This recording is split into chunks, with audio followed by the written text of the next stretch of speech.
te sa papa lesbienne la wala góor jigéen la c'est quoi ces ramifications directes là incohérents yi nit ñi bëgg a dëkk yaa Moussa nañu bàyyi gis nga le professionnalisme de nos gendarmes de nos policiers ak le savoir bi juge yi am nañ leen bàyyi ñu liggéey la ñu war a liggéey ci seen teyu xel te buñ ci am recul man loolu moo mës a nekk sama position te moom laay feddali buñ ci am recul ba fu mu mën a yem na fa yem ku ci mën a bokk nañ la identifier après nag la cay yoon di décider yooyu mbirum yoon la man daal foofu laa ci toll te man waxu góor jigéen tamit boo otu damay jël sax décision ni dootuma ci wax foog ma jël décision boobu quoi en grand parfois mooy sage décision bi quoi waaw. ñi ngi jàppaat ay nit. oui dem nañu banaan sax Sénégalais ils ont tendance à banaliser. oui ma ne leen Sénégalais même bu dee dañ ko banaliser enquêteurs yi banaliser wuñu dara. mukk xam nga fii dafa firndeel dara on ne protège personne. oui yàgg nañ fi jàpp ay góor jigéen en flagrant délit ñu sol ay mbubu jigéen takk perruque di marié jàpp nañ leen fi. bu baax. si régime bi fi jógee ak régime bi fi judd. fu mu mujjee en 4 minutes lañ leen libéré ñoom ñëpp. kese te kenn waxu ci. boobu ba léegi ñu ngi jàpp ay góor jigéen di leen libéré en 4 minutes kenn yëgu ko amul fenn foo mës a dégg ñu ne jàpp nañ fi ay góor jigéen yóbbu nañ leen topp nañ ko enquête ñu yaatal nañ amut. pour la première fois ay nit ñu jàpp leen te ñu si bari am nañu ay tour te siiw nañu. kon boo bëggee dendale nit kii ñu mujjee jàpp di sekk xooma mais te dendeleel Jaata ak ka mu doon àndal jàpp dendeleel ba Pape Cheikh ak ña mu doon àndal bokk ak ñoom ñu recruter ko mais su boobaa Abbas nga boole tooñ ñëpp. da ngay tooñ. su boobaa nga boole tooñ ñëpp. wallaay gis nga il faut quand même cesser cette forme de méchanceté qu'on m'excuse du terme parce que ki nga xam ni moom Pont Noir la jaar si Jakarta bëgg jaxase réew mi depuis presque 2019 benn objectif la am mooy jaxase réew mi te c'est un fugitif objectif am boobu mi ngi si ba tey andi na fi ba tey ay mbiru rébellion pour jaxase dëkk bi andi na fi ba tey ay mbiru terrorisme pour jaxase dëkk bi andi na fi ba tey ay mbiru xeet ak mbiru waaso pour jaxase dëkk bi andi na fi ay mbiru financement occulte pour jaxase dëkk bi teg na ay jëmmu kilifa diine ak homme politique bi mu bañ moom pour jaxase dëkk bi et moom saay bu waxee c'est-à-dire que benn dëgg rek la am xam nga may ban la seule vérité non dama ne non jarul non mais mën nañ ko tudd ragaluñu lu ñuy wax ma ñëw non pardon ngir ñuy seetaan laal la dikk ci parce que xam nañ ki muy wax waaw non kooku ñëpp xam ni bu dee wax dëgg sax dafay fen non xam nga loolu ñëpp ko xam il ne dit la vérité que lorsqu'il verse dans la maniabilisé dans le mensonge kese ok foofu rek lay waxee dëgg quelle expression oui il ne dit la vérité que lorsqu'il verse dans la maniabilisé dans le mensonge ok parce que kooku jëmmam ak doxilinam ak mbindam dafa firndeel ni man si sama xalaatum bopp ak sama seetum bopp ne bëggul réew mi gis nga réew nag yaa Moussa ñëpp mënuñu ànd ok ku nekk dafa am indépendance faral ku la neex ku nekk dafa am indépendance topp ku la neex comme tey jii ñu ñëpp ñoo bokk diine waaye ku nekk tey si Sénégal bu ko jëlee kii ne ne Ibadu Rahman la danga ko siy mere amoo sañ-sañ bi kii dafa ne man yoonu murit laa topp danga ko siy mere kii ne yoonu tijaan laa topp danga ko siy mere kii ne yoonu xaadar laa topp danga ko siy mere kii ne yoonu laay laa topp danga ko siy mere ba si chrétienté si boppam la chrétienté dafa ñoo xam ne ce sont des catholiques oui am ñoo xam ne c'est des témoins de Jéhovah absolument am nga xam ne ñoo xam ne c'est des anglicans am na nga xam ne ñoo xam ne c'est des presbytériens am na ñoo xam ne c'est des mormons et cetera et cetera et cetera donc nit ki munoo forcer ne kii ngay bëgg par force wala kii ngay topp par force ku nekk sa aqulay taala y a pas de contrainte la Non. ikraha fi din y a pas de contrainte en religion en y a pas de religion. contrainte. loolu Même la dans yàlla le wax. choix même dans l'organisation sociale. yaa ngi dégg groupement boo gis dafa am ay réalité yooyu sax am na ñoo xam ne si groupement boobu lu ñu juddoo te ànduñu si réalité sociale yooyu. ok donc je pense que tey jël ay montage gis nga discours tey boo génnee kii discours génneel Pape Cheikh Diallo discours yu mu doon def si ay nit yoo xam ne ñoo ŋànk fi mu doon liggéeyee yaa ngi dégg génneel Kader discours yu mu doon def ŋànk si ki mu doon liggéeyee demal jëli xawma keneen ak keneen nga jël discours yu mu doon ŋànk jëlal Diatta nga jël discours yu mu doon def si kii nga xam moo di Barthélémy Dias mais est-ce que pour autant da nga war a tiim Barthélémy wala tiim ka doon liggéeyal Kader ka mu doon liggéey wala tiim ñëpp Pape Cheikh doon liggéeyal pour mën leen boole dans le même lot mais ndey ak baay ku leen gën a jege doom yaa Moussa nga jeexal foofu Abbas ndey ak baay ku leen gën a jege doom ndey ak baay dëkk ak seen doom jur ko yar ko yaa ngi dégg mu dëkk si kër ga ji añook ndoom di reer ak ndoom te ndekete doom ga ñu yor si kër ga góor jigéen la xam nga kañ lañ koy xam buñ ko tegee loxo ba siiwal ko la ñuy doog a xam ne seen doom ji ndekete góor jigéen la donc je pense qu'il faut savoir raison garder gis nga encore une fois gis nga yii nii buñ ko jàppee ne nous sommes en politique rek parce que les pratiques salaces les pratiques ignobles les pratiques abominables ne font pas partie du jeu politique quoi qu'on puisse dire et quel que soit par ailleurs nag nit ku mu soxal je dis quel que soit par ailleurs nit ku mu soxal parce que yow mi di ko jëf dingal tur nit ka rek dugal fa sa turu ku la gën a jege et tu verras ce que ça donne il faut quand même que l'on traverse ça et puis que l'on passe à autre chose parce que bu fekkoon protéger rek xanaa ministre de la justice moom kenn du ko yëgal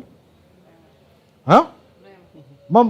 bu dee jàpp rek la xanaa procureur duñ ko yëgal laata ñuy dem si juge kan mooy njëkk a intervenir Abbas ce n'est pas mis à la disposition du procureur ku muy yëgal xanaa du ay supérieur hiérarchique am non tey jii bu doon loolu xanaa kon moom rocci nañ ko rawale ko mu génn dëkk bi yoon maa ko may leen ma dem ñu ne ko demoo fenn jàppale yóbbu la fu ñu la war a yóbbu ba pare war a la placer sous mandat de dépôt. leçon de démocratie la. Au même titre que toutes les autres personnes yu ñu jàpp si dans ces affaires salaces là. quand même tooñ baaxul. tooñ baaxul. defe naa Abbas. am na benn leçon tam bu nu war a tontoo ay intellectuel donc sànq lañ jot xibaar bi. Sénégal dafa mën a combat moom Ousmane Sonko sax jëmmal ko ak assemblée bi ñu daal di voté la nga xamante ni tey moo corsé ak a xeex li nga xamante ni moom mooy mbiru borom ñaari tur yi.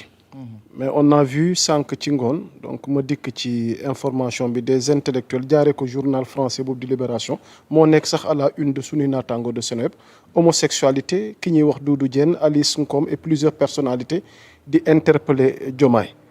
Ce collectif d'une trentaine de personnalités d'origine africaine s'adresse dans le média français Libération au président sénégalais pour lui demander nee nañ un moratoire sur l'application de la nouvelle loi sur l'homosexualité face au climat de peur, de haine et de violence qui s'est installé dans le pays. Avons-nous de leçons à recevoir de l'Occident wala de ces pseudo-intellectuels africains dëkk dans l'Occident ci ñun suñu société ay kilifa xeex ba taxawal loi buy xeex mbon ñu ne nañu indi moratoire ak a négocier ak a dawal li nga xamante ni mooy tolérance. léegi dama bëgg nga tekki lan mooy moratoire ba pare. su ma ci dikkee. tekkil moratoire. ngok waaw tekkil moratoire rek xam nga terme bi tekki ko. waaw donc moratoire mi ngi fi ba mesure juridique la. politique ou financière qui suspend temporairement une action. un projet ou le recouvrement d'une dette. gis nga ñii ñëpp. waaw nëgëndiku wala bàyyandiku ñu ajandi. groupe boobu ak ñu ko signé ñoom ñëpp. waaw intellectuel yi. dañu yor du ñu intellectuel. ok Sénégal Afrique lu ko tardel intellectuel yi la. le mot intellectuel. waaw ku jug ñu ne ñi jàppee seen bopp intellectuel. te ñoom ñoo gën a yées. ñoo gën a araam ñenn ñi. débat bi du débat bu bees de. ok Europe fu ñu toll nii la fi xew daf leen a intéressé. lii xew Sénégal nii. loi bii ñu jël. lu tax duñ ko dem xeexi ji Chine lu tax duñ ko dem xeexi ji États-Unis et pourtant fa la ñu ëppee lu tax duñ ko dem xeexi ji Russie ñooñu jëluñu ay mesures contre ces hommes homosexuels ak yooyu ñooñu jëluñu mesure ñun la ñu yàpp waaye man ñii duma leen tontu parce que ñoom dañu yore seeni agenda ñoom ñii ñuy wax nii ñoom ñëpp yaa Moussa on n'a pas de leçon à recevoir d'eux dañu tukki ñoom ñu ni tukki nañu xam nañu la am ci yeneen réew yi ak nan la fay amee pourquoi ñu bëgg a valider agenda góor jigéen fii ci Sénégal du fi am loi bi président bu dee moom moo yore responsabilité na ci dellu bu dee ñoom moom day déglu seen conseil na ci deltu loolu moom responsabilité am la te man it duma ko ci wax dara waaye loi bii de kanam la jëm gisuma ban influence ak ban moratoire lañ ciy uti la loi a été votée la loi a été promulguée la ca des nañ ko exécuter looloo ci des wax bi daldi frankulaayu parce que la ma gëm lu diine catholique nanguwul ci pratique ci lépp musulman yi nanguwuñu ko ci pratique ak ci lépp nee naa la yaamusa la xaj dul def ci mbedd jullit ak nit war na koo yeesal boppam foofu laa ci yem doyen Abdoulaye Mbow lan ngay dolli ci tontu ci ñii maanaam décision gi ñu bëgg Diomaye daal di koy amal. premier ministre dafa porter loi bi. ok. assemblée nationale voté loi bi. président de la république Bassirou Diomaye Faye promulgué loi bi. xam nga lan moo si des. que ni kon ñoom ils ont porté lii nga xam ne moom la Sénégalais yi bëgg si mbiru góor jigéen. gis nga ces intellectuels là. yaa Moussa. africain la ñu nga wax ah. ay africain lañu. nañu ne qu'ils aillent à la poubelle ñu baal ma si kàddu gi. wala ñoom ñuy ay góor jigéen sax. waaw ñoom ay góor jigéen wala ñoom seen wàllu bopp mu am parmi eux ay góor jigéen xoolal xam nga lan moo si topp yaa Moussa. ñoom où étaient ces intellectuels là ah. quand en Afrique on tuait ou on continue de tuer on continue d'enlever des centaines d'enfants au Nigeria. ok. ces intellectuels là fan la ñu nekk depuis Mali ñaata at mu am ay attaques terroristes des civils sont tués des femmes sont tuées des vieillards sont tués ñoom fu ñu nekk. ces intellectuels africains là fan la ñu nekk alors que le Soudan entre dans sa 4e année de guerre où l'on viole des femmes où l'on viole des enfants où l'on tue des enfants et des vieillards ñuy bombarder ay hôpitaux ay nit di fa dee ces intellectuels là où est-ce qu'ils étaient yaa Moussa ah ces intellectuels là fa la ñu nekk jamono ji nga xam ne des présidents africains ñi ngi créer les conditions d'une déstabilisation de leur pays pour véritablement s'éterniser au pouvoir yaa Moussa ces intellectuels là fa la ñu nekk jamono ji nga xam ne dans certains pays africains des enfants et des femmes meurent de faim ñoom fu ñu nekk jamono ji au moment où ay maladies mi ngi ravager ay dëkk ñoom fan la ñu nekk jamono ji nga xam ne depuis plusieurs années ah dans l'est de la République démocratique du Congo des femmes sont tuées et violées des femmes des vieillards des enfants sont tués fan la ñu nekk. et ce qui se passe au Mali. moom laa wax njëkkee. quand même. xam nga la ma jógee gis nga yaa Moussa s'ils cherchent des fonds ou s'ils sont homosexuels et cherchent à s'affirmer et permettre aux homosexuels au Sénégal de s'affirmer c'est leur responsabilité mais le Sénégal est un État souverain boo xam ne dafa am champ d'application de la loi Assemblée nationale moo koy voté sur proposition de députés ou sur projet émanant de l'exécutif léegi lan moo ñu tere ñun ñu ne ñun suñu dëkk mais pourquoi ils ne s'en prennent pas à Donald Trump Donald Trump li mu wax ci góor jigéen ak lesbienne xam nga ko yow laal la